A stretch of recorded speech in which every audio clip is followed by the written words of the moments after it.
S'il n'y a pas de Dieu sur cette terre, alors l'homme vit sans espoir.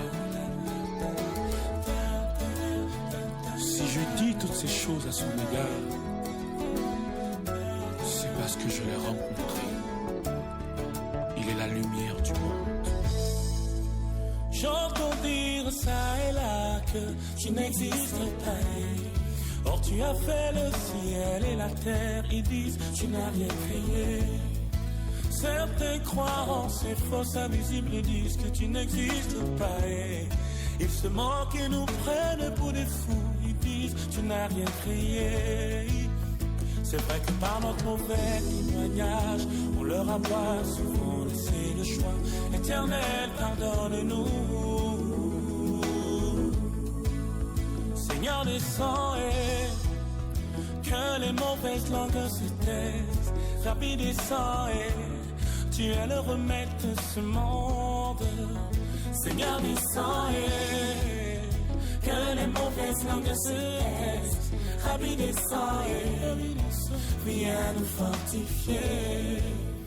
Même quand l'éclair témoigne de ta colère, ils disent que tu n'existes pas. Ils amassent des richesses et dominent le monde. Ils disent tu n'as rien créé. Quand bien même tu fais des miracles, ils disent que tu n'existes pas. Et pourtant tous t'en veulent chasser les démons. Ils disent tu n'as rien créé. Ta parole m'envoie à la croix, tu as tout accompli. Éternel, j'ai foi en toi. Ta parole m'envoie à la croix, tu as tout accompli. Éternel, j'ai foi en toi. Seigneur, descends et que les mauvaises langues se taisent. Jésus, descend et tu es le remède de ce monde. Seigneur, descends et que les mauvaises langues se taisent. Rabbi, descends et viens nous fortifier. Eh oh, Seigneur, oh. Jusqu'à quand laisseras-tu dire que tu n'existes pas? Pourtant moi je connais tes œuvres, elles sont justes et admirables. Éternel, que ton feu descende et ramène la conviction. Car toi tu es bien vivant, tu es l'éternel des armées. Depuis que je t'ai rencontré, tu as transformé ma vie. Oui, toi tu es bien vivant, tu es l'éternel des armées. Oh, je crois en toi et tu es ma forteresse, mon meilleur ami. Et tu es Adonai, El Shaddai, le Dieu puissant, tu es éternel. Jésus mon roi et je crois en toi et tu es ma forteresse, mon meilleur ami. Et tu es Adonai, El Shaddai, le Dieu puissant, tu es éternel. Seigneur, descends et que les mauvaises langues se taisent. Rabbi, descends et tu es le remède de ce monde. Seigneur, descends et Alléluia, shalom, shalom, shalom à toutes et à tous. Shalom à toi qui es connecté. Shalom à tous ceux et celles qui viennent d'arriver. Et à toi aussi, peut-être, tu te réveilles, ça fait un moment, mais tu attendais que la connexion passe, que tu sois sur l'arche de la prière. Shalom à toi. À savoir que avec Dieu, il n'y a pas d'hasard. Pour les hommes, il y a hasard. Mais pour Dieu, le hasard n'existe pas. C'est que si tu es là, tu devrais être là, tout simplement. Et je te garantis que si tu es venu, c'est pas de toi-même que tu es venu. Quelque part, tu as une pensée, quelque chose qui t'a poussé, ou il y a quelque chose quand même qui a fait en sorte que tu puisses venir là ce matin pour entendre la parole de Dieu, pour entendre la parole de vie. Vous savez, nous, l'homme, nous mangeons tout ce qui est à manger, tout ce qui est solide. En l'occurrence, les Antillais surtout, tout ce qui est banane, tout ce qui est des choses qui sont solides pour tenir. Mais la Bible nous dit une chose, que l'homme ne vivra pas de pain seulement, mais de toute parole qui sortira de la bouche de Dieu. Donc ça veut dire le repas, tout ce qui est bien de la terre, c'est bon pour le corps parce que nous sommes tous venus de la terre. Peut-être que tu vas me dire, mais non, je ne suis pas venu de la terre, je suis passé par le ventre avant d'être sous terre. Effectivement, mais il faut que tu saches que la Bible nous dit tout ce qui est tout. Nous sommes poussière, poussière nous retournera en poussière, qui veut dire que qu'importe tu sors du ventre ou autre, mais il faut que tu saches une fois que tu meurs, tu iras où? À la terre, tu ne retourneras pas dans le ventre de ton père ou de ta mère, pas le père, la mère. Tu ne retourneras pas là, mais tu iras dans un chemin qu'on appelle le chemin terre. Pour accéder à un autre niveau qu'on appelle ciel. Jésus lui-même, il est passé par ce chemin. Il est passé par cette route. Donc c'est une route cette route est là, obligatoirement, il faut passer. Mais cependant, la Bible nous dit une chose. Il y en a qui ne mourront pas. Ils doivent voir déjà la gloire de Dieu. Il y en a qui verront le Fils de Dieu dans sa gloire. Mais ça ne veut pas dire que la personne va rester physiquement sous terre éternellement. Bien évidemment, l'âme, beaucoup d'âmes sont sous la terre toujours. Ils n'ont pas de corps. Effectivement, le corps est passé par la terre. Il y en a qui disent que oui, mon père est au ciel, ma mère est au ciel. Il y en a qui disent que mon frère est au ciel, mon cousin est au ciel. Mais qui nous dit ça? Parce que la Bible nous dit quoi? L'homme est poussière, il partira, il restera en poussière. Et aussi, l'âme qui est sous la terre. Imaginons une âme qui a fait tellement de bêtises, qui a tué les gens, qui a fusillé les gens, qui a fait des choses bizarres. Et la personne est décédée, n'a pas eu le temps de faire la paix avec Dieu. Tu vas me dire, il est au ciel? Pas du tout. Il est encore sur la terre.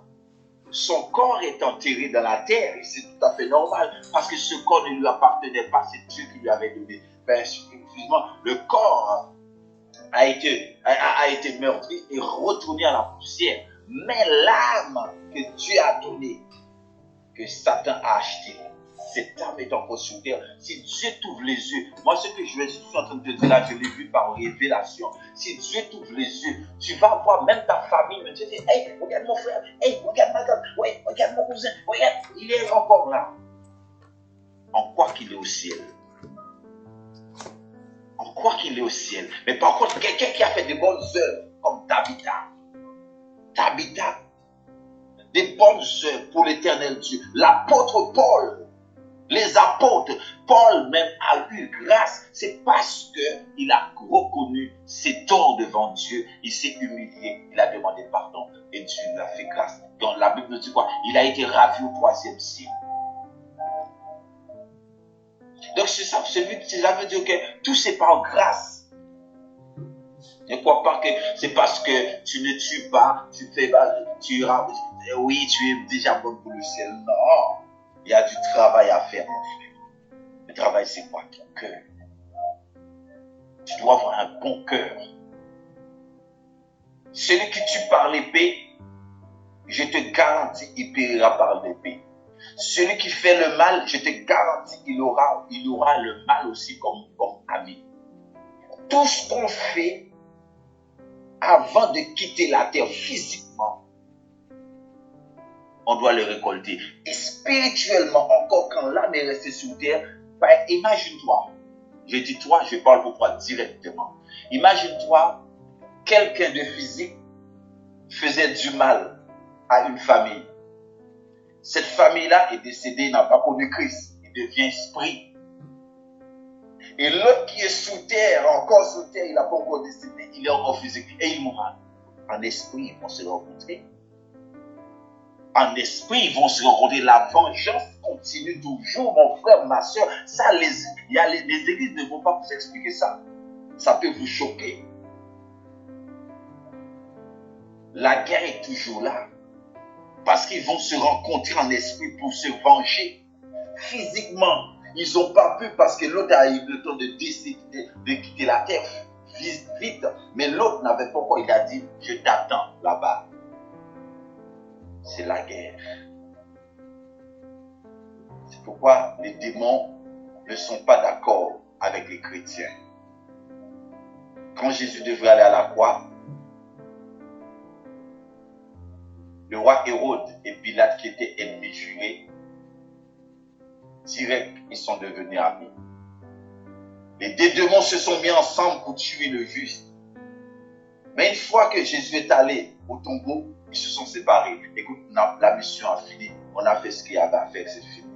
Donc les démons sont comme ça. Les démons n'aiment pas les humains. Les diables n'aiment pas les hommes même. Ils te poussent à faire des choses, mais après pour t'accuser, pour te mettre à l'index. Combien de fois on t'a mis à l'index? Combien de fois on t'a mis à l'index? Tu ne peux pas compter le nombre de fois, même si c'est devant toi ou derrière ton dos. On te met toujours à l'index. Mais il y a une chose qui est sûre. Le même doigt qui t'a mis à l'index, le même aussi mettra l'auteur de l'index à l'index. L'auteur de l'index sera aussi à l'index. Donc, tout, c'est par grâce. C'est pas une question de chance. C'est pas une question d'autre chose. C'est grâce. J'ai entendu, il y a une sœur qui m'a appelé pendant la semaine, qui m'a expliqué quelque chose qui s'est passé dans sa vie. Jeudi soir, pendant que je priais, j'avais une colère sainte. C'est pas une colère sainte, cela veut dire que c'est une colère qui vient, ça veut dire tout n'est pas bon. On ne doit pas faire n'importe quoi. La colère est venue, mais il y a la sœur Gabrielle qui a ressenti ça tout de suite. Elle a dit, et elle m'a envoyé un message, elle a dit, je ressens la colère en toi. Je lui ai rien dit. Elle a dit, je ressens la colère. Effectivement, il y avait une colère qui était là. Il y avait une colère qui était là. Et c'était pas bien, mais je ne sais pas. Mais il fallait on ne peut pas tout accepter, mon frère, ma soeur. Tout est permis, mais tout n'est pas utile. J'ai bien dit, tout est permis, mais tout n'est pas utile. Il y a des choses qu'on doit comprendre que on ne peut pas tout accepter. C'est pas parce que tu es un chrétien où tu es obligé de tout avaler. Pas du tout. Jésus a envoyé à Pierre sur le marché. Il a dit, Pierre, allez m'acheter des épées. Jésus savait, Pierre avait des épées dans le jardin. Jésus savait, Pierre avait des couteaux sur lui. Parce que c'est lui-même qui lui a dit d'aller acheter. L'épée, c'était quoi? L'épée symbolise la parole de Dieu, la prière. Et c'est pourquoi il a dit, Pierre, tu es pierre, sous cette pierre, je bâtirai mon église. Donc ça veut dire, c'est pas parce que tu es un chrétien, tu dois tout accepter, sous prétexte que, oui bon, comme il est un pasteur, j'ai le droit de lui faire ce qu'il veut, ce que je veux. Non, pas du tout. Il est physique, il est humain comme tout le monde, qui peut s'énerver, qui ressentir les choses comme tout le monde. Mais il exerce l'autorité de Christ. Mais aussi, il peut être aussi ferme aussi dans ses décisions, comme tout le monde. Vous savez, il y a des gens qui prennent le pasteur comme si on peut lui faire tout, il ne va pas réagir. Tout est permis, mais je vais te dire une chose. Enlève ça dans ta pensée, tout n'est pas permis. Tout n'est pas permis. C'est pas parce qu'il est un pasteur, tu as le droit de lui dire, de lui faire ce que tu veux. Non, non. Il peut aussi. Vous savez, j'ai connu un ami pasteur. Quelqu'un l'a injurié, la personne dire. Ah, soi-disant, tu es un pasteur. Il a dit, mais soi-disant, tu es chrétien, tu as le droit de venir tenter le pasteur. Oh, mais tu ne dois pas être de répondre l'appareil.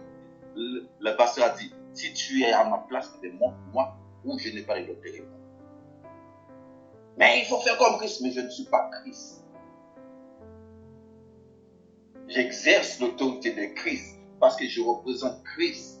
Mais je ne le suis pas Christ. Donc tu ne peux pas. Depuis là, je te garantis, ce pasteur est tellement respecté. Personne ne fait n'importe quoi.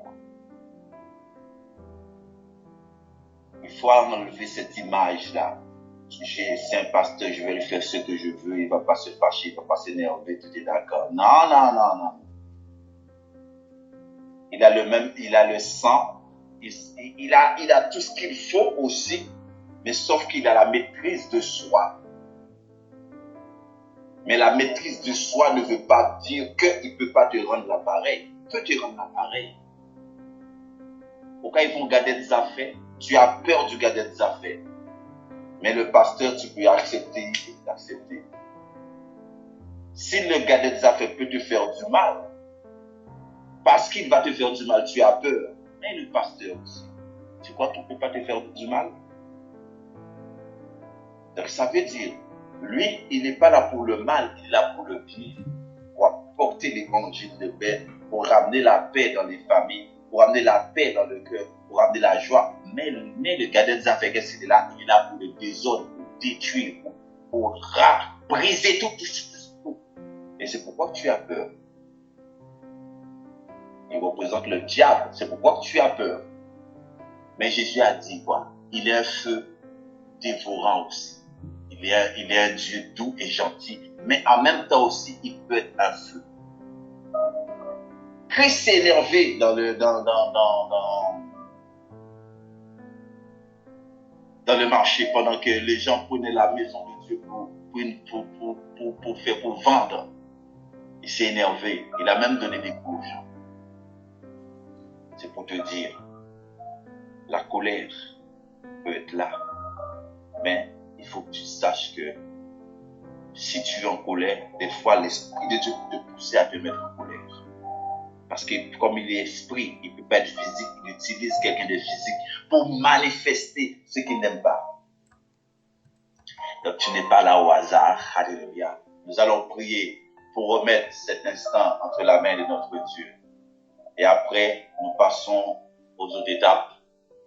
Parce que ce matin, je veux parler de quelque chose qui va peut-être pas plaire à tes oreilles, mais qui va plaire à ton âme. Parce que si je dis quelque chose qui va plaire à tes oreilles, tu vas... Non, il faut que ça plaise déjà à ton âme. Je prie pour ce moment. Éternel Dieu Tout-Puissant, Dieu de grâce et de miséricorde. Seigneur, ce matin, je viens devant toi, Seigneur, avec mes frères et sœurs, pour honorer ton nom, pour adorer ton Saint-Nom, pour magnifier ta grandeur. Seigneur, c'est un privilège, Seigneur mon Dieu, que tu nous accordes dans ce matin, d'être ensemble pour te louer, t'adorer, pour t'exalter. Parce que ta parole nous dit, il est agréable aux frères et sœurs de demeurer ensemble. C'est là où tu déverses ta puissance et aussi la connaissance. Père de gloire, en ce matin, merci de nous conduire. Merci de nous diriger. Merci de nous restaurer. Merci de nous fortifier. Merci de nous remplir. Merci de nous accorder la compréhension à ta parole, Seigneur. Nous ne voulons pas être sur le plateau en vain. Nous voulons être là pour recevoir une édification de ta parole. Parce que la Bible nous dit, tu es l'esprit. Parce que tu es le Dieu des esprits. Nous sommes esprits, habitent dans un corps. Dieu des esprits et de prophètes. Saint-Esprit, nous t'accueillons. Sois le bienvenu dans ce monde. Sois le bienvenu, cher Saint-Esprit, sous l'arche, dans chaque maison, chaque personne connectée, pour entendre, pour recevoir. Du plus petit au plus grand, que chaque personne puisse recevoir quelque chose qui vient de toi. Seigneur, nous t'accueillons avec les bras ouverts. Nous ouvrons les bras, Seigneur, parce que tu es notre force, tu es notre bouclier, tu es tout pour nous, Seigneur. Nous sommes entourés de la méchanceté des hommes. des hypocrites, des faux semblants, de ceux qui attendent nous voir dans un trou et creusent des trous pour nous faire tomber. La méchanceté et la haine des hommes. Il n'y a que ta grâce qui nous protège ce matin. L'homme cherche à nous empoisonner par tous les moyens. S'il ne peut pas le faire lui-même, il va en esprit faire des choses pour détruire l'homme. Tout cela à cause de la haine et la méchanceté. Ce matin, Seigneur, que ton sang puisse nous couvrir de la tête jusqu'à la plante des pieds.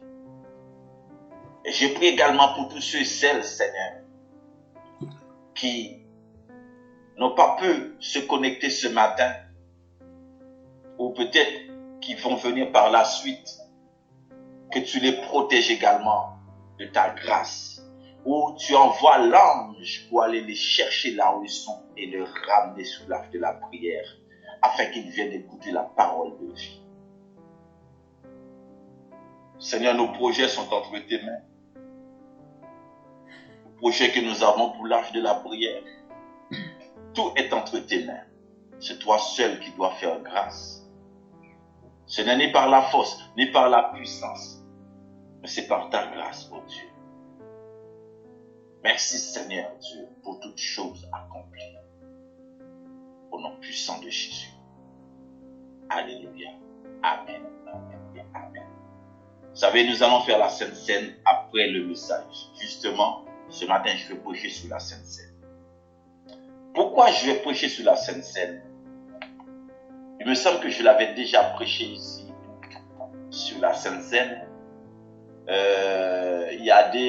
La plupart des frères et des sœurs me posent la question souvent, me disent que j'ai été baptisé, je vais te dire dans le 205, j'ai été baptisé à l'église catholique, je prenais le pain. Et pourquoi, étant que chrétienne, je n'ai pas le droit? Écoute bien, j'ai dit, écoute-moi bien. Je n'ai jamais dit que tu n'as pas le droit, mais il y a une chose. As-tu jeté un œil sur Acte 2, verset 38? Elle a dit, c'est quoi Acte 2, verset 38? Elle a regardé. La parole lui-même l'a mis en index. C'est pas moi, c'est la parole, elle l'a interrogé. Elle a dit, ah bon? J'ai dit, ben oui, c'est ça. Oh ouais, mais bon. J'ai dit, non, c'est pas que ouais, mais bon, qu'est-ce que tu as lu? Elle l'a lu. J'ai dit, maintenant, qui t'a dit tu n'as pas le droit de parler? C'est moi ou la parole? Elle m'a rien dit. Donc j'ai compris qu'elle a compris. Maintenant, une chrétienne maintenant baptisée,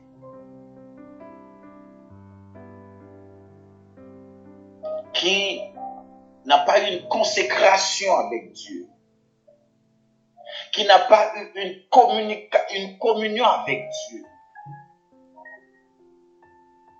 qui pense pas à mettre Dieu en avant dans toutes choses. Imaginons, moi qui te parle là, je suis allé danser dans des boîtes de nuit. J'ai été dans le zouk. J'ai été dans toutes les choses, dans toutes les choses où Dieu ne se glorifie pas. Pour faire plaisir à ma chair. Ce matin, j'ai dit, nous allons prendre la Sainte Seine. Est-ce que ma Sainte Seine sera correcte ou pas? La réponse, tu le connais. Est-ce que ma Sainte Seine sera une bénédiction ou une condamnation? La réponse, tu l'as toi-même. C'est pourquoi la Bible nous dit une chose. Par tes paroles, tu seras justifié. Par tes paroles, tu seras condamné. Ce qui se passe, il y en a beaucoup qui ne comprennent pas. C'est quoi? Pourquoi il faut faire la communion fraternelle? Pourquoi il faut faire la communion avec le Seigneur? Quand je parle de la communion fraternelle, je parle de la Sainte Seine, bien évidemment. Ça veut dire, pour se mettre en phase avec la parole de Dieu, cela ne veut pas dire que nous sommes dans une prison. Cela ne veut pas dire que nous ne sommes pas libres de faire les choses. Mais nous devons mettre dans la tête la volonté de Dieu d'abord. Cherchons d'abord le royaume des cieux et sa justice, et les autres choses viendront par la suite. Des années, j'ai prié pour la Sainte Seine. Tous les dimanches, dans le passé, je priais pour la Sainte Seine parce que c'était le pasteur qui le faisait. Si le pasteur n'est pas là, un ancien peut le faire. Mais étant que le pasteur, j'étais souvent là, c'est moi qui le faisais.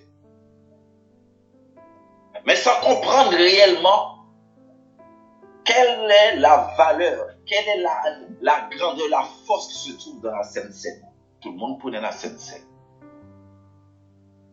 Mais il y avait toujours des problèmes de délivrance, toujours des personnes malades, toujours des problèmes, des personnes qui ont des problèmes.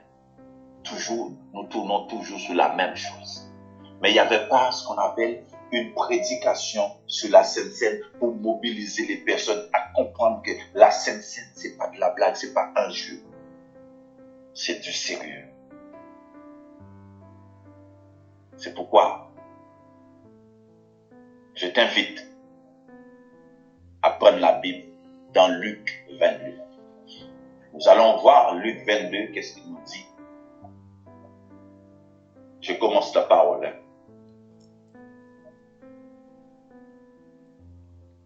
Je vous dis, le Seigneur m'a équipé de quelque chose que je n'avais pas auparavant. Des fois, il faut sortir. Des fois, il faut sortir. C'est pas que tu veux sortir, mais il faut sortir. Si tu ne sors pas, tu ne peux pas grandir. Luc 22. Luc 22. Le verset 12 à 20. Luc 22, le verset 12 à 20. C'est la communion avec le Seigneur.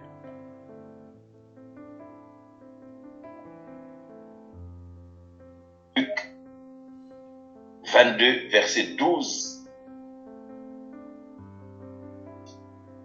12, même à 22. 12 à 22. Luc 22, verset 12 à 22. Luc 22, verset 12 à 22. Qu'est-ce que la parole de Dieu nous dit? Il vous montrera une grande chambre haute, meublée. C'est là que vous préparez la Pâque. Ils partirent et trouvèrent les choses comme il leur avait dit. Ils préparèrent la Pâque. L'heure étant venue, il se mit à table et les apôtres avec lui. Il leur dit, j'ai désiré vraiment manger cette Pâque avec vous, avant de souffrir. Je reprends. J'ai désiré vraiment manger cette Pâque avec vous avant de souffrir. Car je vous le dis, je ne la mangerai plus jusqu'à ce qu'elle soit accomplie dans le royaume de Dieu. Et ayant pris une coupe et rendu grâce, il dit, je parle du verset 17, il dit, prenez cette coupe et distribuez-la entre vous. Car, je vous le dis, je ne boirai plus désormais du fruit de la vie jusqu'à ce que le royaume de Dieu soit venu. Verset 19. Ensuite, il prit du pain, Après avoir rendu grâce, il les rompit et leur donna en disant, ceci est mon corps qui est donné pour vous. Faites ceci en mémoire de moi. Verset 20. Il prit de même la coupe après le souper. Quand on parle de souper, on parle le soir. Après le souper. Et leur donna en disant, cette coupe est la nouvelle alliance en mon sang qui est répandue pour vous. Verset 21. Cependant, voici la main de celui qui me livre est avec moi à cette table. Rappelez-vous ce que je viens de dire tout à l'heure. Le 22. Le Fils de l'homme s'en va selon ce qui est déterminé. Mais malheur à l'homme par qui il est livré. Comme j'ai dit tout à l'heure, combien de fois qu'on t'a mis à l'index. La fin de son ministère terrestre approchait, dit l'Éternel. Le Maître laisse des recommandations à ses disciples en cette nuit où il fut livré au cours du repas. Il parle de la mission pour laquelle il fut envoyé sur terre, évidemment, mon frère, ma soeur. Et leur demande de se rappeler de lui.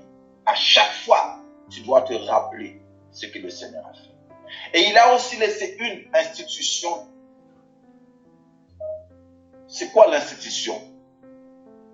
Vous savez, à l'époque, la communauté juive se préparait pour célébrer la Pâque de l'Éternel. Les Juifs, jusqu'à maintenant, ça existe. À Jérusalem. C'est en faisant, je ne suis jamais allé à Jérusalem, mais j'ai fait des petites recherches de mon côté pour voir comment les Juifs vivaient. Jusqu'à maintenant, pour les vrais Juifs, ils célèbrent la Pâque de l'Éternel et la fête des pains sans levain. Selon la loi, ils sont encore sous la loi de Moïse. C'est pourquoi vous allez voir les Juifs, ils ont une autre façon de vivre par rapport à d'autres. Il y a une sœur qui a travaillé avec les Juifs, qui est là avec nous, je ne sais pas son nom. À l'époque, elle a travaillé aussi avec les Juifs. Je ne sais pas ton nom, mais je sais que tu es là, connecté. Le Seigneur prend à part ses disciples pour partager avec eux le dernier repas. Le sort de nos péchés va bientôt tomber sur lui, mon frère, ma soeur. Il décide à cette époque-là, je vais vous expliquer un petit peu l'histoire, vite fait. Il décide de passer ces derniers moments avec qui? Avec ses disciples. Ceux-ci ne comprenaient pas grand-chose. Mais il ne faut pas aussi... Vous savez, parfois, il y a certaines choses que Dieu fait, on ne peut pas tout comprendre. Les disciples n'ont rien compris. Parce que c'était la première fois que Christ s'est réuni avec eux le soir pour manger ensemble. Ils ne comprenaient pas les grandes choses. Mais pendant le repas, le Seigneur a donné une institution concernant la Sainte Seine, concernant la scène même, qui amène les disciples non seulement à se souvenir de sa mort, mais aussi à comprendre la véritable signification de cette mort.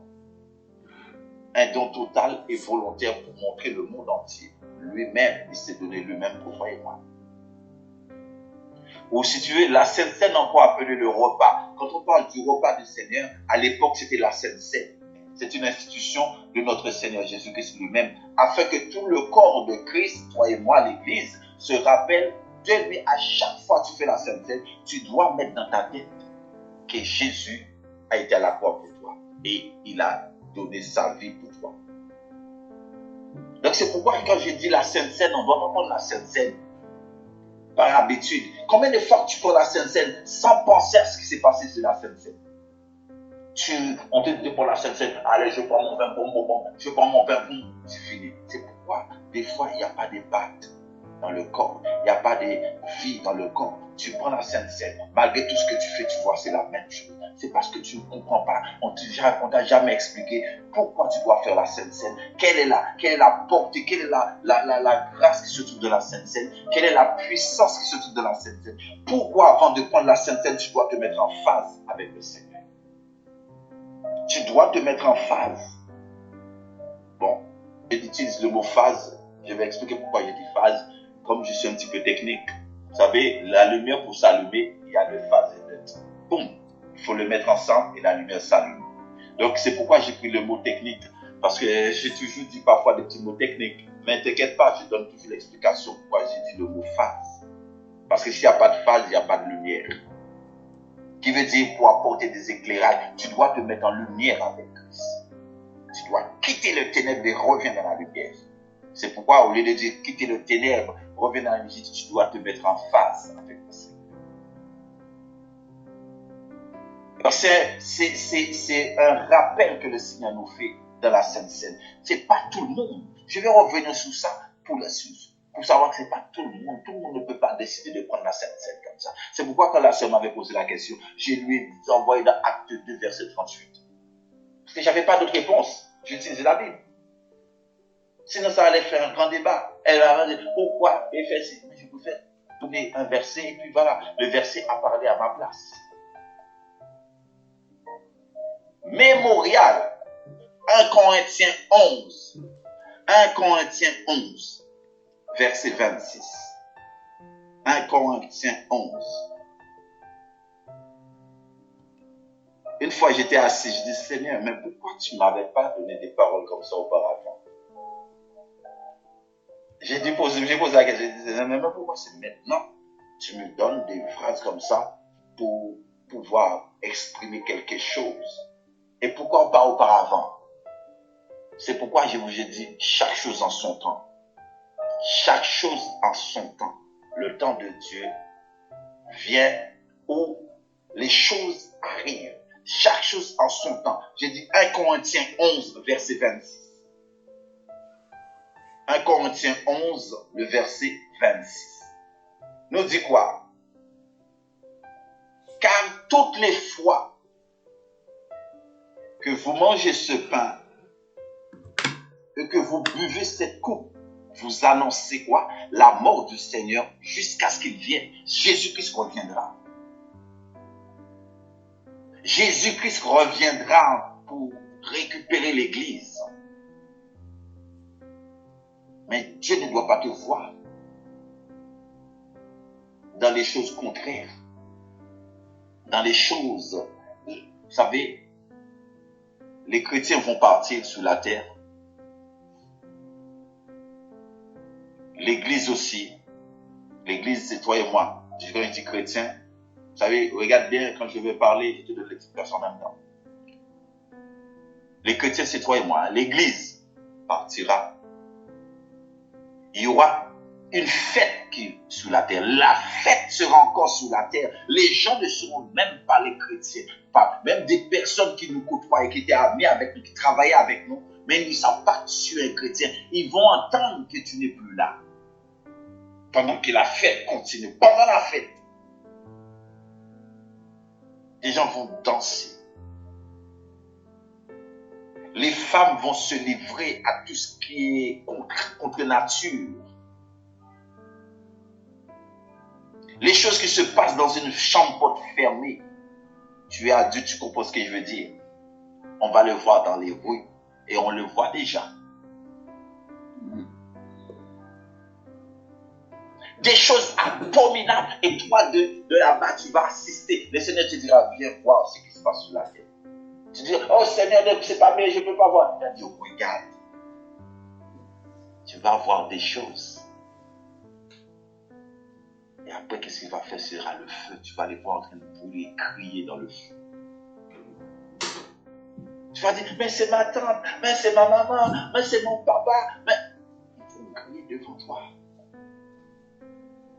C'est pourquoi, quand tu deviens chrétien, il faut que tu saches que tu as une marque. Sur toi, l'ennemi voit la marque. Toi, tu ne le vois pas, l'ennemi voit la marque sur toi. Tu vois, quand tu as quelque chose, un problème spirituel, tu dis, rappelle à Dieu, Seigneur, je suis un chrétien, je sais que je porte la marque de ton nom. Comment se fait-il que cette chose-là m'arrive? Donc, Seigneur, il faut que tu dises un mot. Pas normal. Tu vas voir, la même chose de cette manière-là ne va pas t'arriver de cette façon-là. Peut-être l'ennemi va essayer de t'embêter autrement, mais pas de cette façon. Parce que tu fais un rappel. Son corps est donné pour toute l'humanité. Son sang versé, c'est le symbole d'une nouvelle alliance.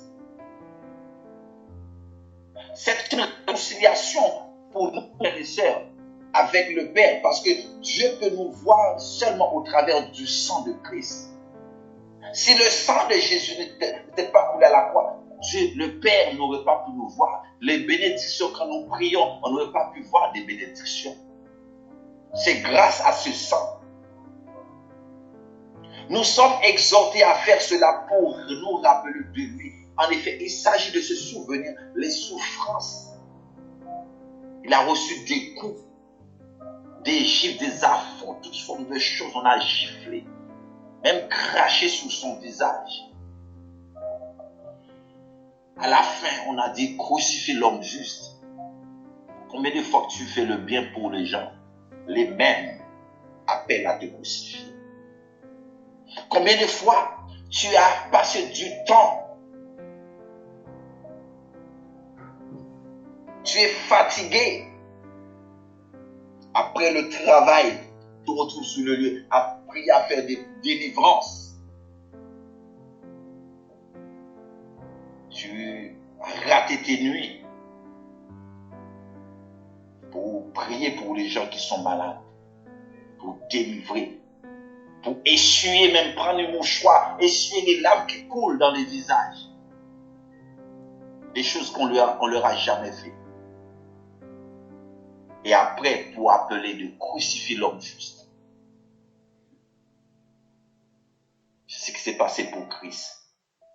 Il a délivré les lépreux, il a guéri les malades, il a fait en sorte que les boiteux marchent, les aveugles voient, les morts ressuscitent. Il a fait des miracles sur miracles. Il a donné à manger 5000. Mais ça n'a pas empêché à la fin qu'on puisse t'appeler. Crucifie-le, libérez le voleur. Le voleur, c'était Barabbas. Il s'agit de se souvenir des souffrances de Christ, d'annoncer sa mort, de proclamer sa résurrection comme étant l'agneau de Dieu qui ôte quoi? Le péché du monde. Il ne s'agit pas d'un ordre de la part du Seigneur lui-même. Dieu ne donne pas des ordres à personne, mais il donne des conseils. Je te conseille de choisir la vie, mais non obligé. Tu peux toujours faire ta Sainte Seine, mais la Sainte Seine peut te mettre à l'index. Je ne suis pas là pour voir des choses, mais c'est toi qui connais ta communion avec le Seigneur.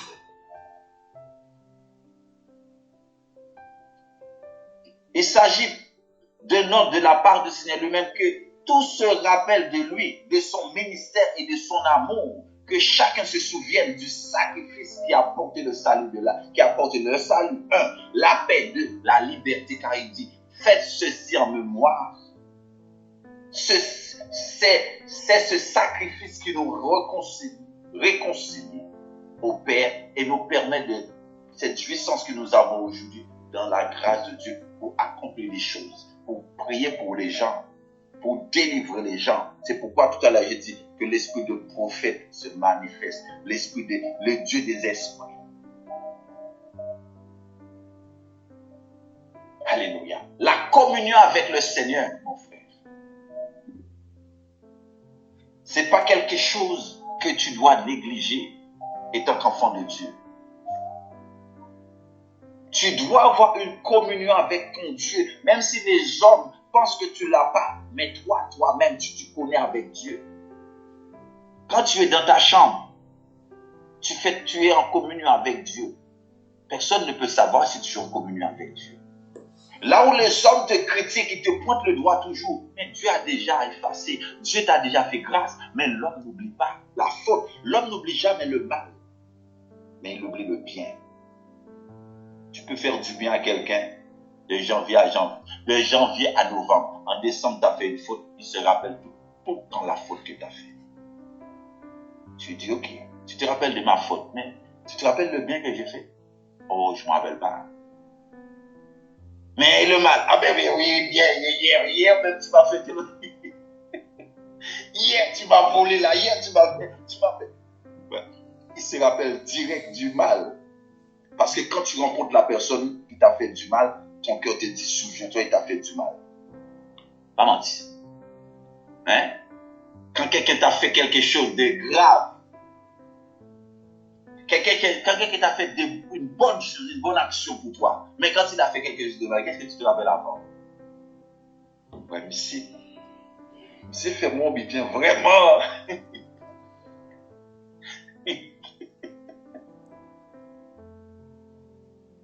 Mais tu te rappelles pas? Il a fait quelque chose pour moi, vraiment. Ça m'a fait du bien. 1 Corinthiens 10, verset 16. Lisons ensemble 1 Corinthiens 10, verset 16.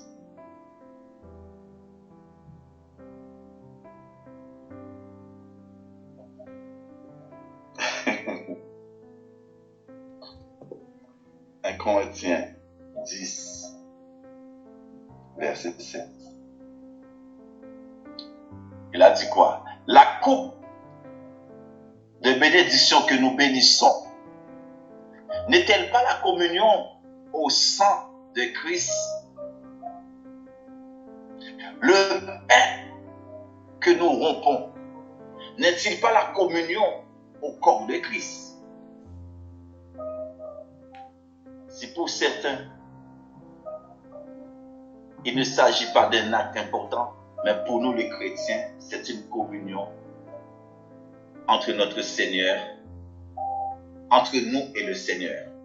C'est une réelle communion pour se rappeler que oui, l'acte le plus merveilleux que Dieu a accompli pour nous à la croix, la victoire que nous avons tous eue, c'est parce qu'il a donné sa vie pour nous, afin qu'on soit libre de louer l'Éternel, de prier l'Éternel, d'agir en sa faveur. En prenant part à ce repas, nous symbolise que nous sommes dans le Seigneur et qu'il est en nous au travers de quoi? Une sorte de fusion totale. Le Père et toi. C'est pourquoi il a dit, celui qui me voit, voit aussi le Père. Celui qui a vu le Père, voit aussi Christ. Nous sommes trois en un. Est-ce que tu sais que tu es en trois dimensions? Tu es en trois dimensions, mademoiselle, madame, monsieur, frère, sœur. Tu es en trois dimensions. Trois dimensions. Tu es esprit, âme et corps. Les trois doivent être d'accord, frère, sœur. Imagine-toi, tu es en train de regarder un film impur à la télé. Étant qu'une chrétienne, bien sûr. Tes yeux, tu as mis ton... Maintenant, c'est sur Internet. Un film impur. Non seulement l'Esprit de Dieu qui est avec toi l'assiste, ton âme est contente parce que l'âme aime tout ce qui n'est pas bon. Mais l'Esprit de Dieu, Dieu parle, le Saint-Esprit parle à ton esprit qu'il a posé en toi de te dire, arrête ça, change de chaîne. Mais l'âme te dit, non, c'est très bon, c'est très bon ça. Et tu vois qu'il y a des scènes d'impureté à l'intérieur. Mais vous regardez toujours. Et après le soir, Seigneur, je te demande pardon, je vais te dire une chose. Ça ne marchera pas. Parce que le Saint-Esprit de Dieu va se retirer longtemps. Parce qu'il ne peut pas se cohabiter avec quelque chose qui est pur. Ça va prendre un petit peu de temps avant que tu vas ressentir réellement la prière. Combien de fois que tu pries, tu ne ressens pas la prière? C'est parce qu'il y a quelque chose qui ne va pas. Tu pries, tu ne ressens pas le feu, tu ne ressens pas cette envie-là, tu ne ressens pas que il y a quelque chose que tu dois ressentir. Tu ne ressens pas la paix en toi, tu te sens agité. C'est parce qu'il y a quelque chose que tu as fait devant le Saint-Esprit qui t'a dit non, c'est pas bien de ne pas le faire. Mais tu l'as fait. Il est venu te voir, il t'a dit non, c'est pas bon de regarder ça. Tu regardes. C'est pas bon de parler comme ça, mais tu parles comme ça. C'est pas bon dans ton travail, tu respectes pas les choses comme ça, tu fais n'importe quoi. Tu le fais toujours. Mais après le soir, oh Seigneur, je te demande pardon. Il va te pardonner, bien sûr, c'est un Père qui mais tu ne vas pas ressentir tellement la paix en toi parce que tu vas te sentir coupable. Il te pardonne, mais toi-même, tu vas te sentir coupable à l'intérieur de toi. C'est là, il va revenir en toi pour apporter la paix, pour te dire, je t'avais dit de ne pas continuer à regarder ce genre de film. Parce que c'est le diable qui l'a créé pour amener la distraction dans ta vie. Est-ce que tu m'as donné le temps qu'il fallait pour qu'on soit en communion ensemble? Sur ce sujet, même l'apôtre Paul demande à tout un chacun de s'examiner soi-même. Toujours dans 1 Corinthiens 11, le verset 27 à 28, on retourne dans 1 Corinthiens 11. Corinthiens 11, le verset 27 à 29. C'est pourquoi, il a dit Paul, de la part de Dieu, vous allez voir, quand c'est Paul qui parle, il y aura un petit peu, ce ne sera pas en rouge. Mais quand c'est de la part de Christ, quand c'est Jésus qui parle, c'est rouge. Mais quand il parle de la part de Dieu, c'est en noir. Parce qu'il parle, qui veut dire inspiré par le Saint-Esprit, qui parle de la part de Dieu. Mais quand c'est Dieu lui-même qui parle, c'est en rouge. Sur ta Bible, bien sûr. Il faut bien s'y souligner. Il y a une petite lettre qui s'appelle alpha. Ou je ne sais pas, il y a quelque chose qui marque que c'est Jésus qui parle. Mais ici, Paul parle inspiré de la puissance de Dieu. Il a dit quoi? C'est pourquoi celui qui mangera le pain ou boira la coupe du Seigneur indignement sera coupable envers le corps et le sang du Seigneur. Le verset 28, il nous dit encore que chacun donc s'éprouve soi-même, qu'ainsi qu'il mange du pain et boive de la coupe. Car celui qui mange et boit sans discerner le corps du Seigneur mange et boit un jugement contre lui-même. Alléluia. Que chacun s'éprouve soi-même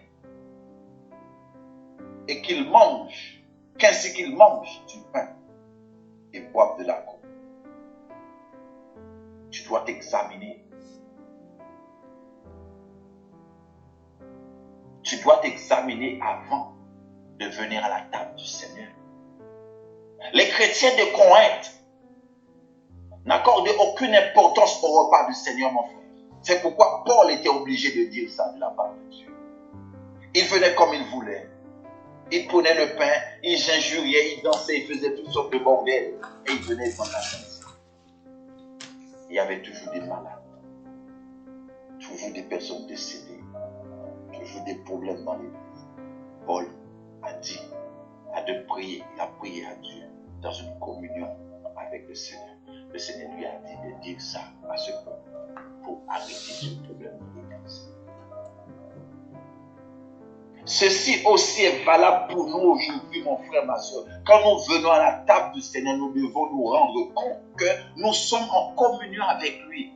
Ce n'est pas le rituel qui importe, mais c'est la communion, la relation entre le croyant et son sauveur, entre le Père et le Fils, la relation entre Père et Fils. Tu dois avoir une communion avec ton Dieu personnel. C'est quoi le matin quand je prie avec toi? Je te dis, je te laisse 10 minutes ou 5 minutes pour que tu puisses rendre grâce à Dieu personnellement. L'important, ce n'est pas de se rendre compte que le sacrifice du Seigneur nous autorise à nous rapprocher de lui sans aucun protocole. C'est une restitution que le Seigneur nous rend, nous dit, pour un rappel, pour lui rendre grâce, qu'il nous a délivrés, qu'il a été à la croix pour nous, qu'il a fait quelque chose. Il nous a fait en sorte qu'on devienne des enfants de lumière. Il nous a rachetés à un prix, afin que nous puissions avoir part là où il est. Donc, quoi qu'il dit, un autre monde m'attend là-haut. Je ne pouvais pas y aller, mais c'est Jésus-Christ qui en détient la clé. Et c'est grâce à cette clé que je peux avoir cette espérance. Dit, un jour, mes yeux verront le Seigneur. Un jour, les apôtres là qui étaient sous terre là, Paul, Jacques, tous les autres là, le corps peut-être a été meurtri et passé par la poussière de la terre. C'est le chemin. Il n'y a pas plusieurs chemins pour aller auprès du Seigneur. Il n'y a pas plusieurs chemins. Quand tu fais le masque là, la chose qui empêche à ce que tu comprennes ça, que cela tombe ce matin, il n'y a pas plusieurs chemins. Le seul chemin qui existe, c'est le chemin de la terre. Le chemin de la terre qui te ramène auprès du Seigneur. Ça veut dire, tu dois laisser partir cette chair-là, je le tape là, t'entends, cette chair-là ira à la terre. Mais il y a une chose qui est sûre, l'âme et l'esprit n'iront pas à la terre parce qu'ils appartiennent à Christ. Mais ceux qui restent à la terre, c'est parce qu'ils étaient à Christ. Et après, à un moment donné, ils ont abandonné le Seigneur, donc ils restent. Et aussi, ceux qui n'ont pas voulu écouter la parole de Dieu, qui n'ont pas voulu mettre la parole de Dieu en pratique, qui ont préféré l'ambiance, l'amusement sur la terre. C'est cela, cette âme-là. Comme Caïn. L'esprit de Caïn est encore sur la terre, mon frère. Quand quelqu'un a l'esprit de Caïn, c'est quelqu'un qui n'a pas de position à gauche et à droite. C'est pas bon ici, c'est pas bon là-bas, c'est pas bon là, c'est pas bon là, c'est pas bon. Il papillonne. C'est l'esprit de Caïn. La communion fraternelle, mon frère. Dans la communion fraternelle, on parle de la fraction du pain dans les prières. La communion fraternelle. Quand on dit communion fraternelle, quand par exemple tu es uni à table, on t'a invité dans ta famille ou des amis bien sûr, tu es à table, on appelle ça la communion fraternelle ensemble. Nous mangeons ensemble, prions ensemble, parlons ensemble, nous discutons ensemble des choses importantes, pas des choses futiles pour nous ramener la distraction. On est content de se voir. C'est pareil le jour du Seigneur.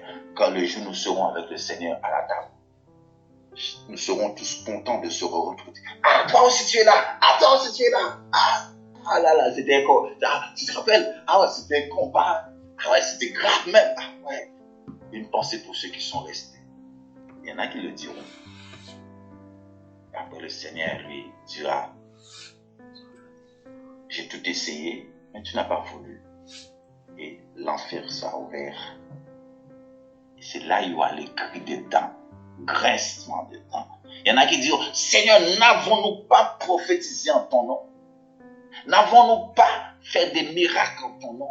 N'avons-nous pas fait des choses en ton nom? Mais c'est ceux qui sont venus de la part du Satan, mais pas de Dieu. Vous savez, aujourd'hui, c'est pas tout. Quand tu entends je suis un homme de Dieu, ne donnez pas foi à tout homme de Dieu. Il faut savoir quel homme de Dieu. Parce que Satan aussi est un Dieu.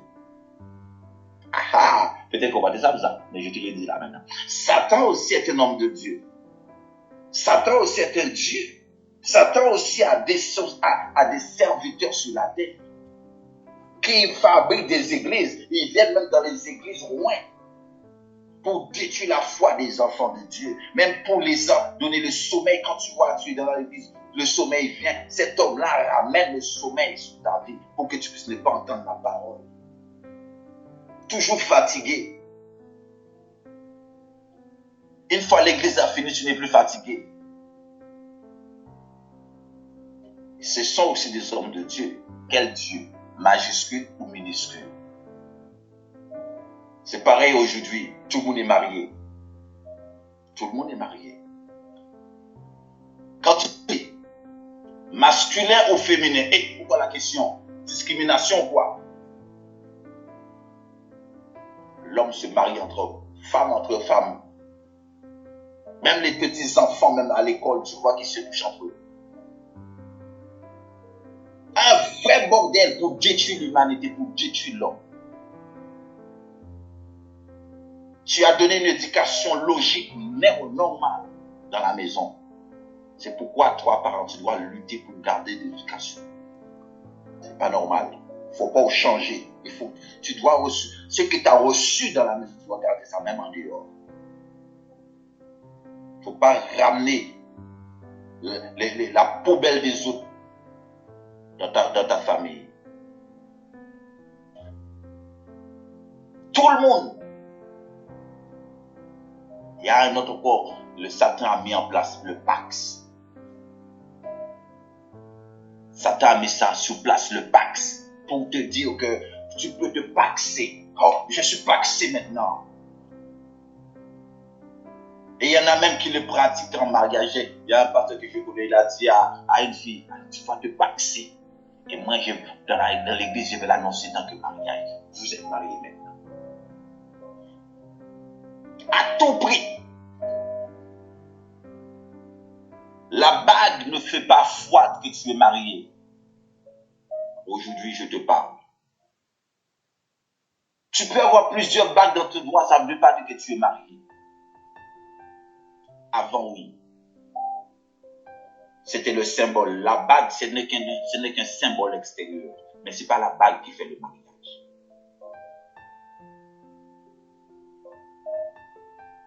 Beaucoup sont mariés. L'homme que tu vois dans la rue, cet homme-là est marié avec au moins 3 hommes. Ah, c'est clair, je pense que c'est lui. Et cet homme-là est marié avec au moins 3 hommes. Ah, pasteur, tu vois cette femme-là. Ah, pasteur, tu connais les choses, pasteur, franchement, je ne peux pas te faire un schéma, pasteur, tu connais. Quand tu vois ce genre de choses, tu sais qu'est-ce que ça veut dire. Et cette femme-là est mariée avec au moins 2-3 femmes. Une fois, j'ai été quelque part, je ne dis pas où, hein, par respect. J'ai posé la question, j'ai dit, bon, j'ai eu l'appel, et j'ai eu le numéro de telle personne. Est-ce que cette personne-là est là? La femme est sortie, la femme a dit, c'est le numéro de ma femme. J'ai dit, peut-être qu'on ne s'est pas compris, madame. J'ai dit, madame, peut-être qu'on ne s'est pas compris. Peut-être que vous m'avez pas bien compris ce que j'ai dit. J'ai reçu ce numéro. Je suis venu voir est-ce que un tel est là. Monsieur, je vous ai dit, c'est le numéro de ma femme. J'ai dit, bon, ok. Bon, madame, vous savez, bon, nous allons voir autrement. Et je vais faire un tour dans la voiture. Je ne suis pas retourné. Elle m'a dit clairement, c'est le numéro de sa femme. J'ai dit, peut-être que bon, j'ai dit, est-ce qu'elle n'a pas perdu son fil? Je pensais qu'elle allait dire, non, c'est le numéro de mon mari. Elle a dit, non, c'est le numéro de ma femme. C'est ma femme qui t'a appelé hier soir, qui t'a appelé avant-hier. Je dis, à quel niveau qu'on va? Et ces gens-là, ça, le dimanche matin, ils viennent faire quoi? Prendre la Sainte Seine.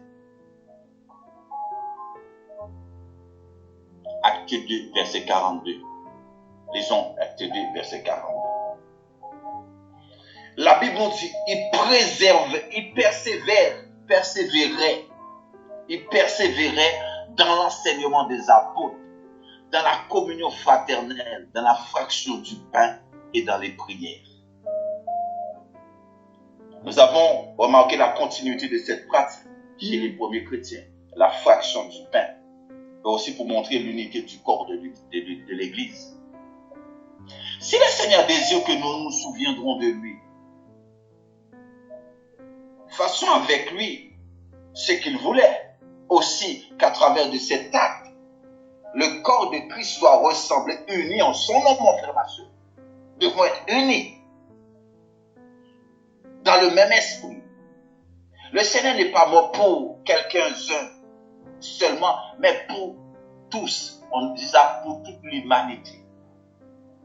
Par le repas, nous faisons ressortir en nous, frères, sœurs, toi qui m'écoutes, cet amour du Christ que nous sommes témoins. Nous devons témoigner les uns aux autres en son nom, puisque nous prenons part au même corps et au même sang. Il a dit, j'ai donné sa vie pour une multitude et racheté tout le monde à cause de l'amour qu'il avait pour nous, mon frère. Quelle maman qui aura un seul fils, donner son fils pour l'humanité? Peut-être dit, mais non, laissez-moi d'abord. Laissez, non, quand même. Quelle maman qui aura qu'un seul fils? On lui a dit, madame, il faut que tu donnes ton enfant pour que le monde soit sauvé. La dame a dit, quoi? Eh bien, laissez-le finir de ça, laissez-le finir. La maman n'aurait jamais dit ça. Même si la maman avait au moins 4, mais c'est le seul fils qu'il a. Elle préfère mourir même pour son fils. Elle préfère même se battre pour son fils. Elle ne va jamais lâcher prise. Elle ne va jamais se laisser faire. À cause de son fils. Elle préfère même partir loin même avec ça. Aller la cacher.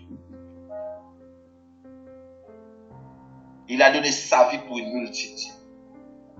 et racheté tout le monde à cause de l'amour qu'il avait pour nous. Et le Seigneur désire que nous montrions le même amour pour nos prochains, que nous nous soutenions mutuellement. Combien de fois tu le fais? Venir à la table du Seigneur, c'est accepter être le serviteur de tous. Pourquoi? Parce que quand tu es, c'est parce que tu es un pasteur, ouais, mais bon, c'est des mauvaises vies. Vous savez, j'ai déjà prié pour, je vais te dire, hein, j'ai déjà prié pour les prostituées. J'ai déjà prié pour plusieurs prostituées qui viennent dans la prière et qui me racontent leur vie. J'ai déjà prié aussi pour des sorciers qui viennent dans l'église, qui me disent, bon pasteur, tu sais, c'est pas de ma faute, c'est un don que j'ai été, mais je veux que Dieu me fasse grâce. J'ai déjà fait ça. J'ai déjà fait aussi pour des personnes démunies qui n'ont plus, pour le clochard et clocharde qui viennent dans les églises, qui cherchent la prière. Je l'ai déjà fait. C'est pas parce que tu es un pasteur, oh oui, je ne peux pas être dans les vies, là où les femmes, mauvaises vies. Jésus était avec des femmes de mauvaise vie. Jésus était avec les mauvaises vies. Alléluia. Jésus était partout où il passait. Partout où il passait, il allait faire du bien. Il allait faire du bien partout où il passait. Les femmes de mauvaise vie, même si la femme elle est comme ça, mais ça ne veut pas dire que tu ne peux pas. Si elle t'invite à venir prier chez elle, oh non, je ne vais pas là. Elle couche à gauche et à droite, elle est mauvaise. Tu dois aller prier pour qu'elle puisse voir que tu as l'amour de Dieu en toi. Et de cela, elle va changer de vie. Sa conscience va la travailler. Sa conscience va reprocher. Et elle aura une sorte de remords en elle. Elle dira, donc tourne dans le Seigneur. Nous ne sommes pas là pour chasser les gens, nous sommes là pour les récupérer. Ce sont des âmes que Dieu a envoyées dans les églises. C'est pourquoi toi qui m'écoutes là, tu dois être actrice pour parler à des personnes qui sont autour de toi, dans ta famille. Parle déjà dans ta famille du Seigneur. Ramène-le sur l'âge de la prière. Tu leur dis, viens prier, tu auras la vie. Vous savez, l'âge de la prière a déjà béni tellement de personnes. Tellement de personnes ont déjà été bénies sur cette assemblée-là. Sans compter des témoignages que les gens me le disent, moi-même, mais ils n'écrivent pas. C'est pourquoi j'ai dit, écris ton témoignage pour qu'on puisse voir, Dieu a fait grâce. C'est bien de m'appeler. D'abord, il faut m'appeler d'abord pour me le dire. Et moi, je te dis de l'écrire. Il faut l'écrire. Comme ça, tout le monde voit, Dieu t'a fait grâce. Parce que comme je dis souvent, avant de l'écrire sur l'âge de la prière, il faut m'appeler pour me le dire. Parce que l'âge de la prière est vu par d'autres personnes. Même s'ils n'interviennent pas, mais ils sont sous l'âge. Ils regardent. Mais quand tu as mis un témoignage qui édifie l'église, et ça fait du bien beaucoup. Écris ton témoignage. Dès que tu me dis, tu sais, voilà ce que j'ai comme témoignage, je te dis, écris-les sous l'âge pour que les autres soient édifiés. Maintenant, comment faire la Sainte Seine? Pourquoi on parle de ça? Pourquoi je t'explique ça? Chacun choisit de célébrer sa manière de choisir le repas, de célébrer comme il veut. Certains utilisent à la place du vin du jus de raisin. Il n'y a aucune condamnation là-dedans.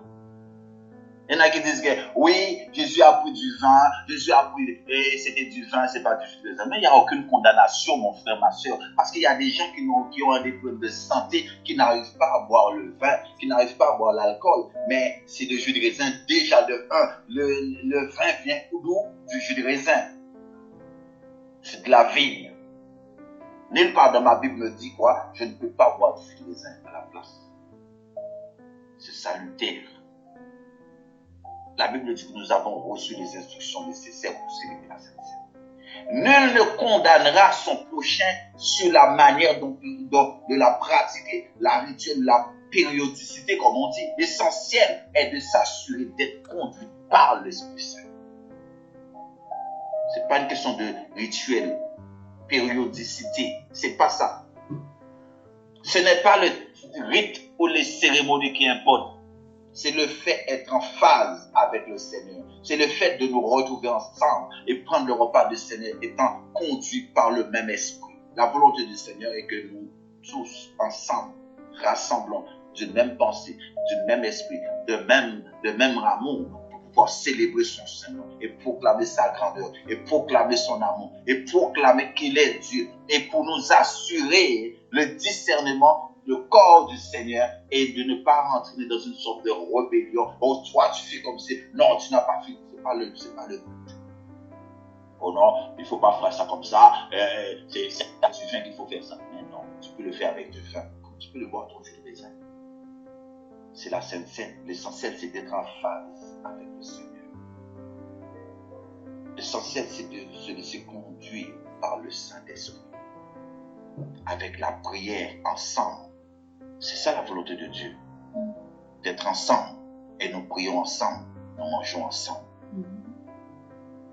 C'est pourquoi Paul a dit, nous devons s'examiner, nous bien avant de venir à la table du Seigneur. Nous devons discerner le corps du Seigneur. Et revient donc accepter de saisir la foi, son sacrifice. Car le pain et le vin représentent quoi? Son corps qui a élevé au pouvoir et son sang qui a versé. Le corps, c'est le pain. Le vin, c'est le sang qui a versé pour toi la croix. Alléluia. Apocalypse 3, verset 20. Pour finir. Apocalypse 3, verset 20. Apocalypse.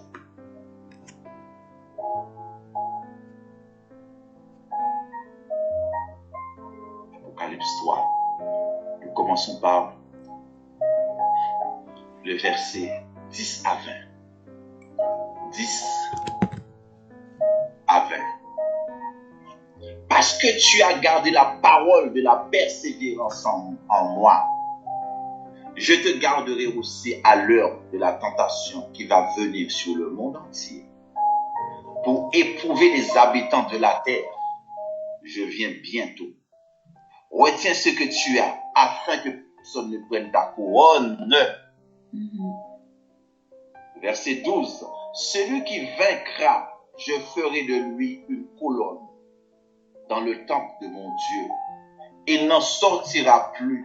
J'écrirai sur lui le nom de mon Dieu et le nom de la ville de mon Dieu et la nouvelle Jérusalem qui détient du ciel d'après mon Dieu et mon nom nouveau. Voilà pourquoi parfois il y a des gens qui ont un nouveau nom dans le Seigneur. Il y en a qui disent je m'appelle tel nom. Ce n'est pas son vrai nom sur pièce d'identité.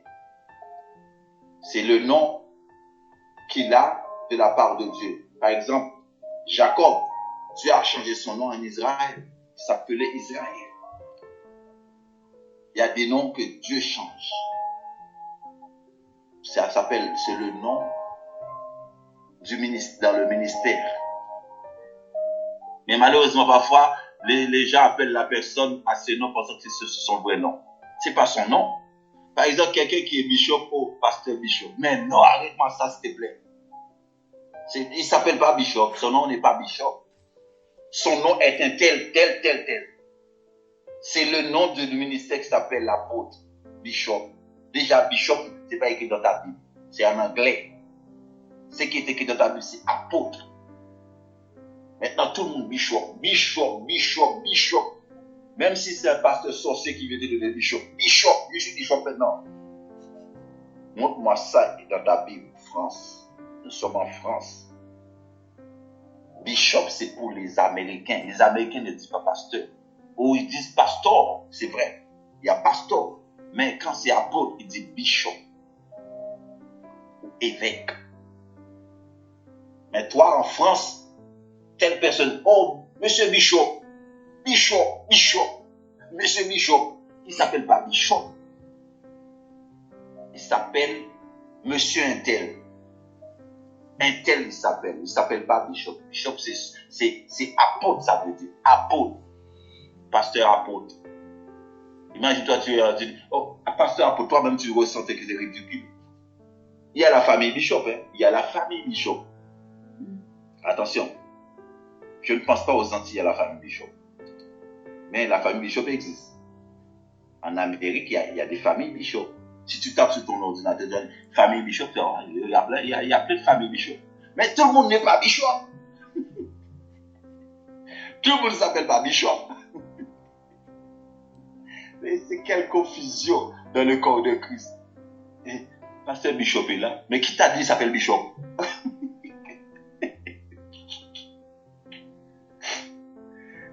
Et comme ça arrange tout le monde, jamais on reprend la personne. Mais non, je ne m'appelle pas Bishop, je m'appelle un tel. Mais le courage de dire ça. Oh, Bishop, Bishop. Alors, le verset 11 a dit quoi? Je viens bientôt, retiens ce que tu as afin que personne ne prenne ta couronne. Celui qui vaincra, je ferai de lui une colonne dans le temple de mon Dieu. Et il en sortira plus. Et il n'en sortira plus. J'écrirai sur lui le nom de mon Dieu et le nom de la ville de mon Dieu, de la nouvelle Jérusalem, qui descend du ciel d'auprès de mon Dieu et mon nom nouveau. Le verset 13 du livre Apocalypse 3, le verset 13. Que celui qui a des oreilles entende ce que l'Esprit dit aux églises, que j'ai dit ce matin-là, que ceux qui a des oreilles entendent. Le verset 14. Écrit à l'ange de l'église de la Odyssée. Voici ce que dit l'Amen, le témoin fidèle et véritable, le commencement de la création de Dieu. Je continue. Je connais tes œuvres, je sais que tu n'es ni froid ni bouillant. Puisque tu puisses être froid ou bouillant. Le verset 16. Ainsi, parce que tu es tiède et que tu n'es ni froid ni bouillant, je te vomirai de ma bouche. Le verset 17. Parce que tu dis, je suis riche, je me suis enrichi, je n'ai besoin de rien. Parce que tu ne sais pas que tu es malheureux, misérable, pauvre, aveugle et nu. Le verset 18. Je te conseille d'acheter de moi de l'or éprouvé par le feu, afin que tu deviennes riche, et des vêtements blancs, afin que tu sois vêtu, et que la honte de ta nudité ne paraisse pas. Un collier pour oindre tes yeux, afin que tu vois. Le verset 19. Moi, je reprends et je châtie tout ce que j'aime, et donc du zèle, et repens-toi. Repens-toi. Le verset 20. Voici, je me tiens à la porte et je frappe. Si quelqu'un entend ma voix, si quelqu'un entend ma voix et ouvre la porte, j'entrerai chez lui, je soupirai avec lui et avec moi. Mon frère, ma soeur, c'est une parole que Dieu nous a donnée. Si quelqu'un entend ma voix, ouvre la porte, j'entrerai chez lui. Je soupirai avec moi. Le Seigneur ne force personne, mon frère, mais il est très simple. Mais il est disponible pour être à table avec nous, mon frère. Et personne qui souhaite venir à table avec lui, qui accepte de marcher avec lui en nouveauté de vie, de s'asseoir et prendre le repas avec lui. Le Seigneur ne refuse pas d'aller. Ce n'est pas une question de refuser d'aller à la table du Seigneur. Non. C'est refuser la communion avec le Seigneur, le frère, quand tu refuses.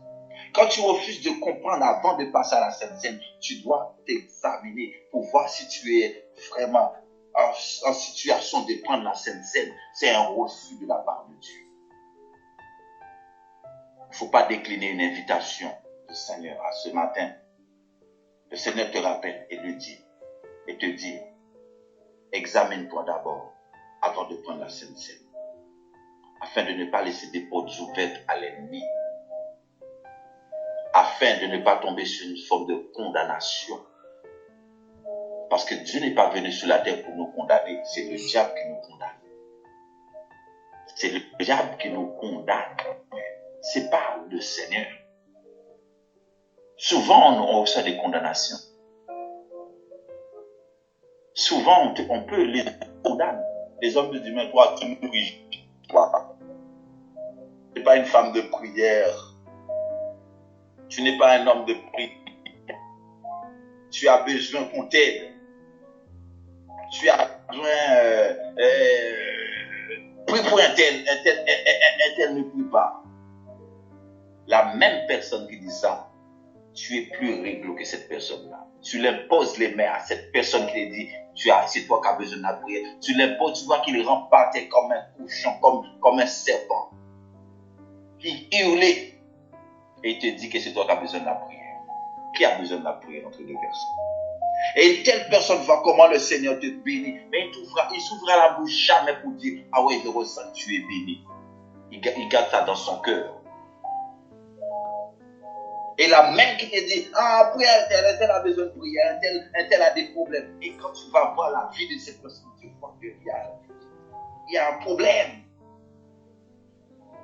Il y a un problème. En général, les gens qui parlent de ça, c'est des personnes même qui ont plein de problèmes. Mon frère, ma soeur, la semaine qui vient de se passer là, nous sommes en jeûne. Parce que là, cette semaine, nous sautons cette semaine. Je rappelle, lundi à vendredi, nous ne sommes pas en jeûne. Mais l'autre semaine, nous serons. Le but pour nous, c'est d'arriver à 21 jours de jeûne. Pendant cette semaine, j'ai eu la tête qui s'éclatait. Je faisais mal. Mais à chaque fois que je renvoie la prière vers celui qui prie mal, je retourne ma paix. Mon frère, ma soeur, tu ne peux pas imaginer le nombre de personnes qui sont sur mon dos, qui prient sur compte, pour que je puisse retourner en arrière.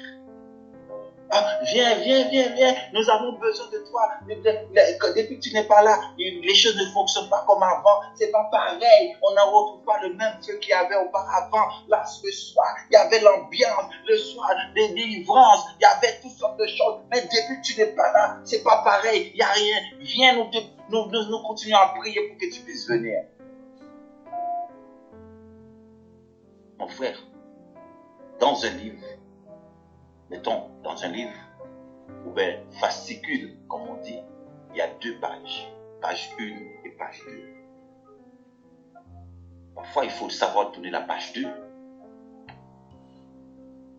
Il y a la page 1, effectivement, il y avait la page 1. Nous étions en page 1. Maintenant, s'il y a une deuxième page, quand est-ce que tu retournes, tu vas regarder la deuxième page, si tu veux rester à la première page?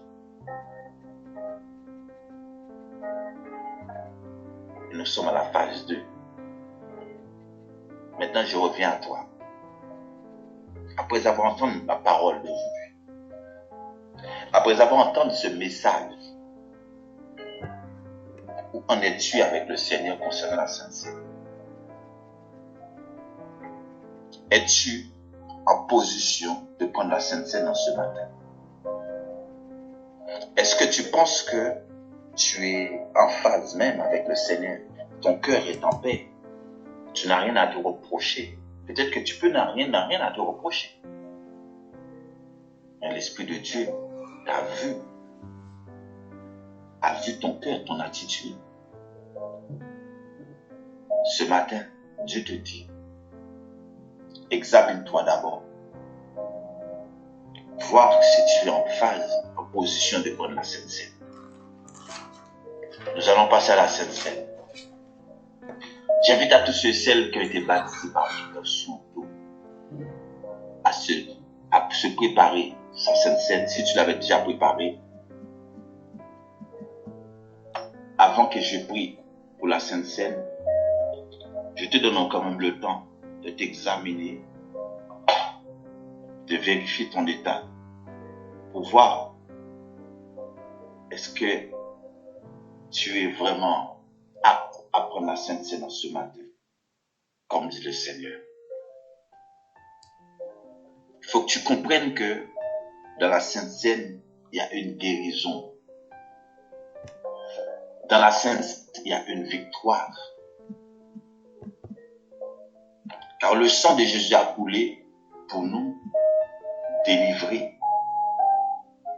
C'est pourquoi quand quelque chose t'arrive, tu dois faire un rappel à le Seigneur. Dis, Seigneur, attends. Et je ne comprends pas. Je suis chrétien. J'ai été baptisé. Voilà pourquoi ça m'arrive. Et je porte le sceau sur ma vie. Je ne veux plus ça encore dans ma vie. Je ne veux pas que ça m'arrive encore, Seigneur.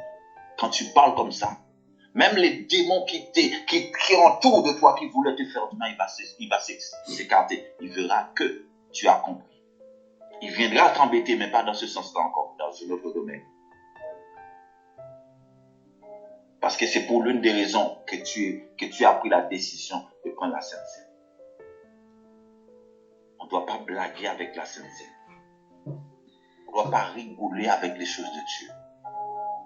On ne doit pas rentrer dans la présence de Dieu comme on rentre dans un moulin. Oh, je suis habitué. Mais avec ton habitude, tu n'auras pas ce que tu désires voir. Le changement, la force, la victoire, la guérison, la délivrance, la paix que tu cherches, tu seras toujours tourmenté. Pourquoi? Parce que tu ne comprenais pas le sens même de la communion fraternelle, le sens même de la communion avec le Seigneur. On ne te l'a jamais expliqué dans une église. C'est normal. Les pasteurs n'ont pas le temps. Ils prêchent, ils font des choses, mais ils n'ont pas le temps d'expliquer, d'enseigner à l'église pourquoi il faut faire la Sainte Seine.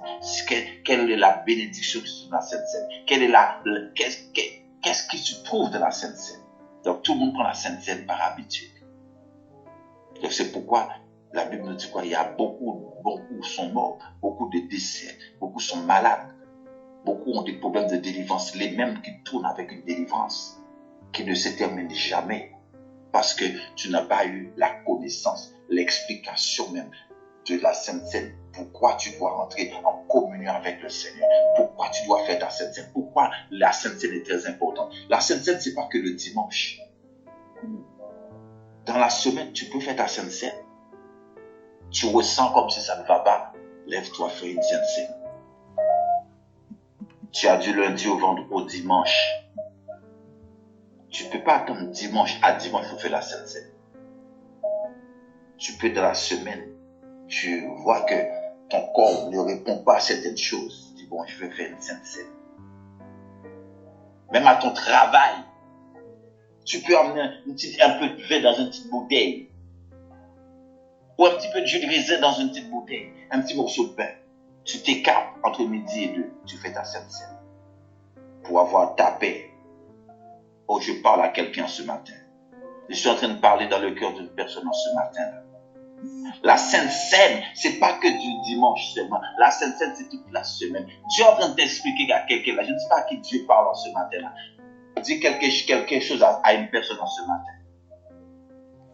La Sainte Seine, c'est très important de la faire dans de bonnes conditions. Je vais prier pour le pain. Seigneur, je te présente ce pain qui représente ton corps qui a été meurtri pour toi et moi. Qui a été meurtri pour moi à la croix.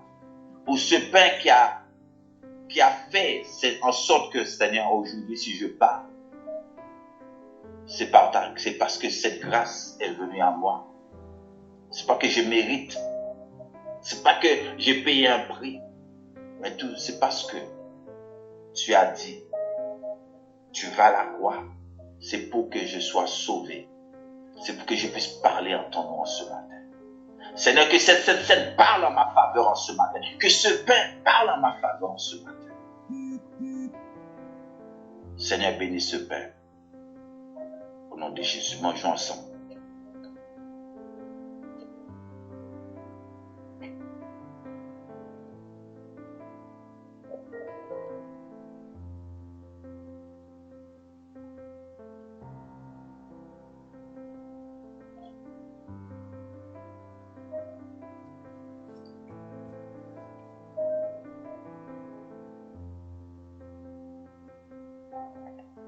Seigneur, je te présente le jus de raisin ou le vin.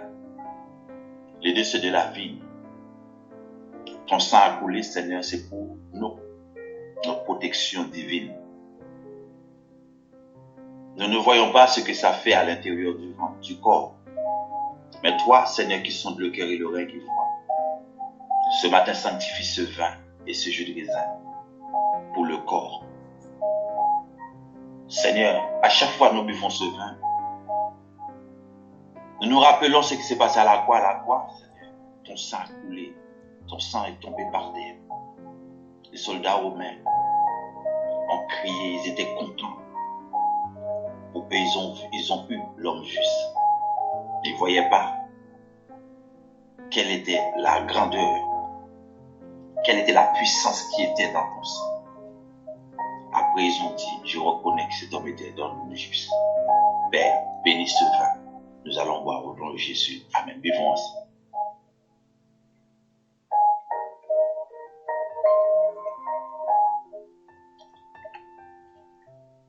Gloire à Dieu. Gloire au Seigneur. Alléluia. Nous sommes arrivés à la fin de notre prière. Je vais prier pour toi après. N'oublions pas que ce soir, nous sommes encore là à 22h. Connecte-toi pour la suite. Pour connaître la suite de ce message. Parce que le message que nous prêchons, c'est en deux parties. Je sais qu'il y a la sœur, elle n'est pas là aujourd'hui, qui enregistre. La sœur Stéphanie, comment elle s'appelle là? La sœur Emmanuela, elle est là. Je sais que la sœur Emmanuela enregistre le message. Je ne savais même pas qu'elle était c'était elle qui a enregistré. Non, c'est moi qui enregistre aujourd'hui, pasteur. Ah, aujourd'hui c'est toi. Oui. Ok, avant c'était Emmanuela. C'est ça. Vous êtes vraiment en accord, vous tous les deux. Je ne savais même pas. C'est parce que j'ai appelé, elle m'a dit, oui, on m'a conseillé d'enregistrer. Je dis, ah bon, je ne savais pas. Donc, l'évangile que nous portons, c'est toujours en deux parties. Matin et soir. Donc, ce qui fait que tu étais là le matin, tu peux être là aussi le soir pour prendre toujours la suite. Et ça peut te faire du bien. Ça peut que te faire du bien. Et le Seigneur aime ça. Quand tu écoutes la parole, et tu vas voir que ça va te faire grandir, ça va te pousser à comprendre certaines choses que tu n'as jamais reçues dans l'assemblée où tu allais auparavant.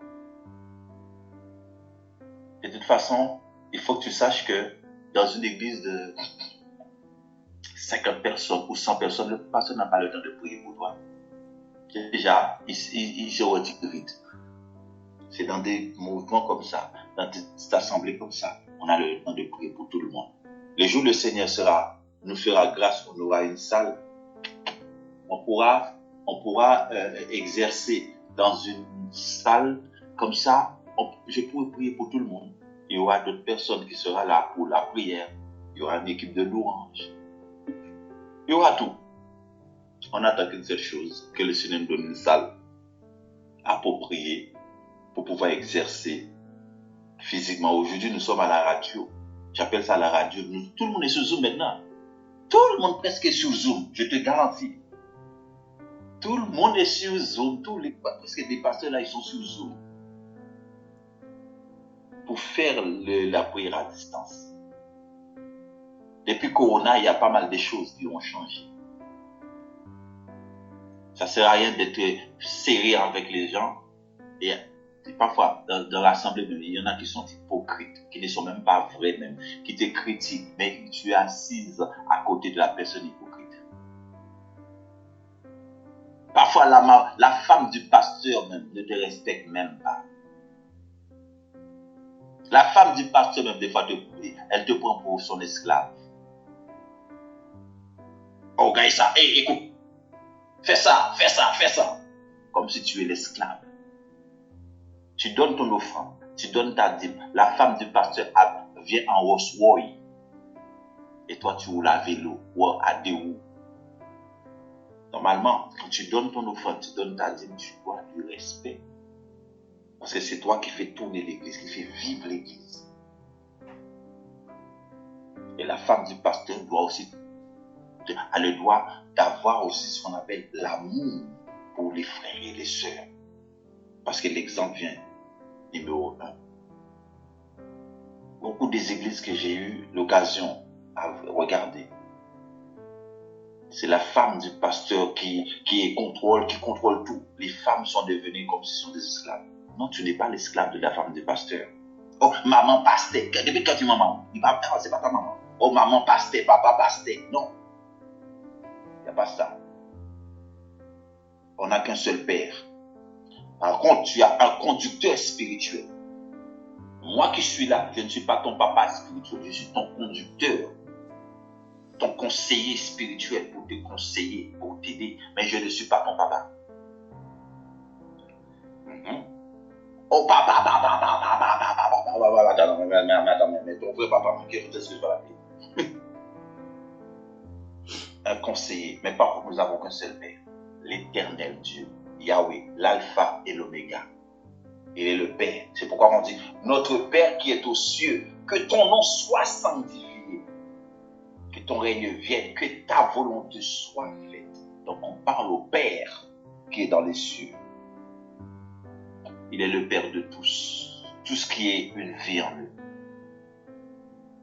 Tu n'as pas donné naissance à cette sœur, tu l'acceptes qu'elle t'appelle papa. Oh, c'est papa dans l'église, tout partout, papa, arrête. C'est le papa. Tu es le conducteur de beaucoup. Tu le diriges, tu leur donnes la parole de Dieu. Tu pries pour eux, pour le préparer pour le ciel, parce que Jésus-Christ revient. Mais ça ne te donne pas le droit de leur dire, de leur faire n'importe quoi. Non, restons chrétiens. Restons chrétiens, comme le Seigneur le demande. L'orgueil précède la chute. L'humilité précède la gloire. Je vais prier pour toi. Éternel Dieu Tout-Puissant, Dieu de grâce, Dieu de miséricorde, Dieu de bonté, Dieu de merveille. Seigneur, nous voici dans le lieu. Nous allons finir. Nous finissons la prière. Bénis chaque personne, Seigneur mon Dieu, qui t'est connecté. Tous ceux et celles, Seigneur mon Dieu, qui ont entendu la parole. Tous ceux et celles, Seigneur mon Dieu, mon roi, qui ont reçu.